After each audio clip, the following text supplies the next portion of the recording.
Okay, so let's take a look at what I've built so far. Right now I'm underwater. And this is my newly designed store. Basically, place the item you want to sell, fill out the information on the card, and put it into your inventory. It'll be a buy and sell shop. Over here we have my bank. And this is where you can store all your stuff right here at spawn.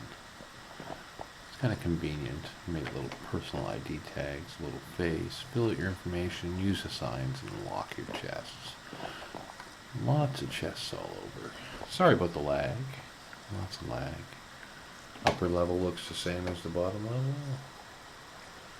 Everybody has a chance to store stuff.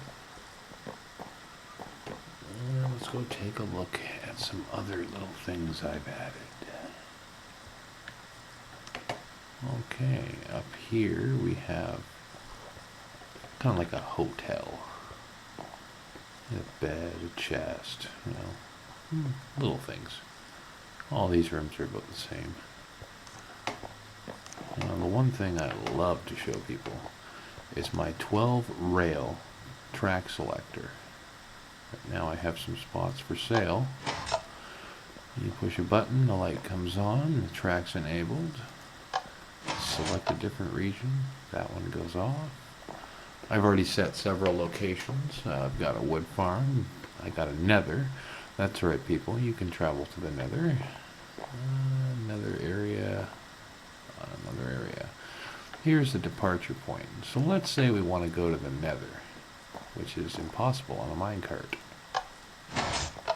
We just click that, come over here to my departure area, push for a minecart, hop in there, hold forward and go through my track.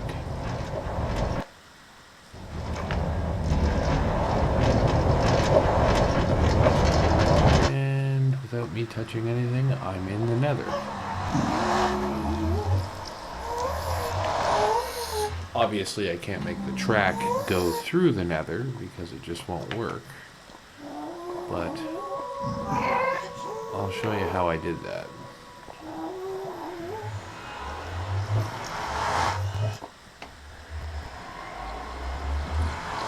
And I'm back.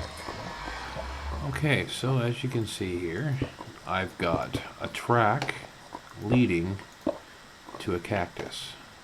And it's important on choosing sides because I put these blocks here so I can't spawn anywhere but on that block there. So when I send a minecart down there, you'll notice it pops off and it lands right where my person would hop off of it. That is how I get to the nether. Just push this here for a minecart, hop in, and we'll go back to my base. Now I know a lot of people were saying that a 12 track selector is too big and bulky. Well, they're right. If I just show you some of the tracks, well, there we go. It took a lot of time and effort to build this. I've watched a lot of videos and combined a lot of people's work. As you can see, there's 12 different sections here. These are important to be facing that way. And when I push a button, one of these will switch from there to this rail, which will allow me to go down. Right now there's none selected, so I end up going back to my return train. And you come over here, this drops down, and then you leave your station. That location's not set. As you can see, there's several locations that I do have set. And I also have these little hatches to keep enemies from walking through. Now, here's what I've installed. A little track sensor, which as soon as my cart goes over this track, it sends a signal back to the station to clear any lights that are on for my departure areas. So basically, I've also installed a manual button. When I select one region and I select another, the light goes off. If for some reason 2 gets stuck on, I like to just hop on my clear all plate. As you can see, there's no lights on. And let's go see the interior of this. This is pretty simple for most. As you can see, there is a lot of wiring involved. Okay. Lots and lots of wiring. And everything has to be set up. The settings are actually quite easy. It's either all the way one way or off.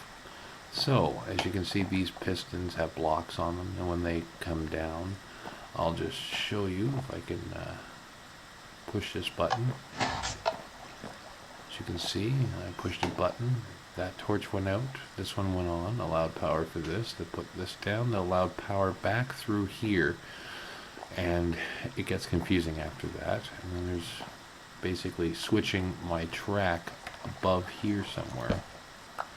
I always break that one. And as you can see, this last section is completed. So when I shoot down here, I'm going to basically come from this way, and I'm going to ride my track down here, and instead of going straight through, on the other end of this, there is that there, which basically allows this track to be switched.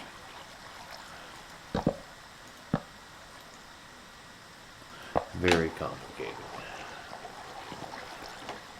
Okay, let's go back to my base. What else should I show you? Oh, here's an interesting one.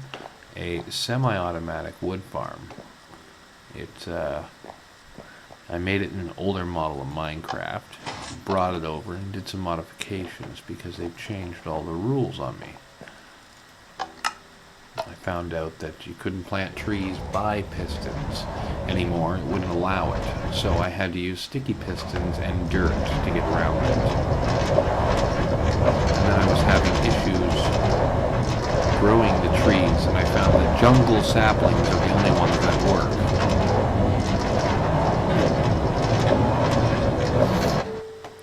So this is my built-in train station. I gotta stop placing stuff there.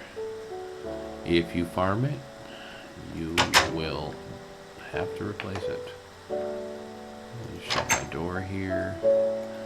Okay, we've got jungle saplings. This only works with jungle saplings. They're the tallest ones I can find. And bone meal. We will definitely need bone meal. Okay, so here's the breakdown. 9 wide, 13 long, 7 high equals 817 wood chunks. Logs, basically. Each 819 cubes will yield 3,276 wooden planks. Give or take a bit. Quick math. Anyway,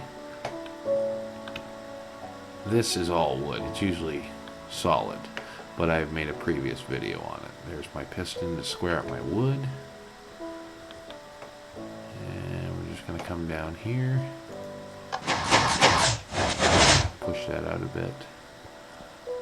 Oh, up top. As you can see, I have an area for the treetops to grow. And sorry about the lag. We're going to go plant a tree, and we're going to bone meal it. And it grew. And we're going to push this button. Plant another one, do the same thing, push the button.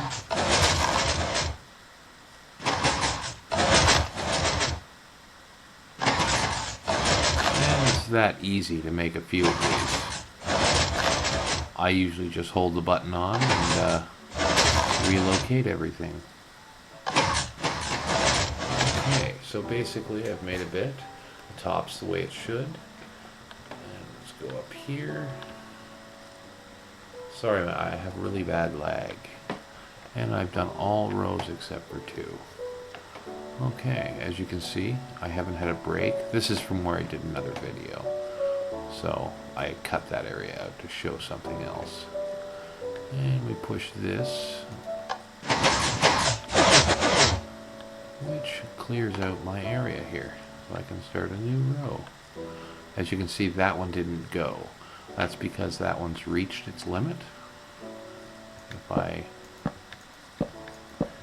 break this and then push the button, it's done. So there's sticky pistons behind here with dirt in front of them. Dirt allows me to place the jungle wood, and up top I have a cozy little lit up area for the tops of the trees. Now once you've done this once, jungle wood will grow on itself, so I really don't have to clear that out at all. If I want more saplings, I can go up there after every turn and I can collect saplings.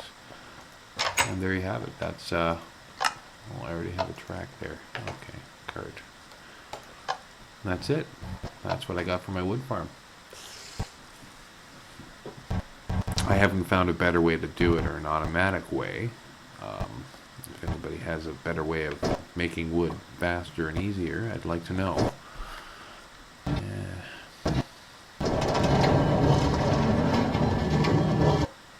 I'm back at my station. And that's it. I'm underwater, by the way. Pretty sure you guys knew that. This will be my store. Yeah. And then my crappy little sitting area I've made. I haven't really figured out what I was going to do. I just made it quick. And that's the end of my video. If you have any questions or would like a tutorial on how to build the 12-track selector, simplified version, just rate me on YouTube. Thank you very much.